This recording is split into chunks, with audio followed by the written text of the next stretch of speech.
Hey guys, it's Joe here at Jordan Bikes and Leeds, and welcome to the video of this lovely 2018 18 plate Triumph Street Triple 765, and this is the RS model.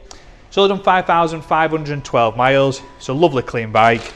So some really nice extras as well. So it's got a little bits of protection at the bottom of the forks. It's got a radiator guard, and being the RS model, you do get the Brembo M50 monobloc brakes. You get the LED running lights. This one's got some protection. As you can see there, for the frames, it's got genuine Triumph protection. It's also got some paddock stand bobbins, tail tider, and bin the RS, you get the nice full colour TFT display. ABS traction, different power modes. This one's got the heated grips fitted. You get a quickshifter also. And it's a really good bike. A lot of value for the money now. They're fantastic.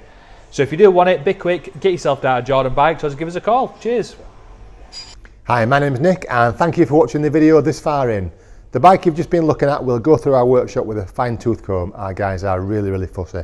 It also comes with a 3-month warranty as well, and you can upgrade that to either a 1-year or a 2-year warranty. It's a really good cover. We also offer finance and PCP, subject to status, so give us a call if you'd like a quote for that. And if you'd like an even more detailed walk around video, getting every single nook and cranny, just give us a call, and we're quite happy to do that if you can't get down to the store. That's it. Thank you for watching. Get on that phone, give us a ring, get it bought. Cheers.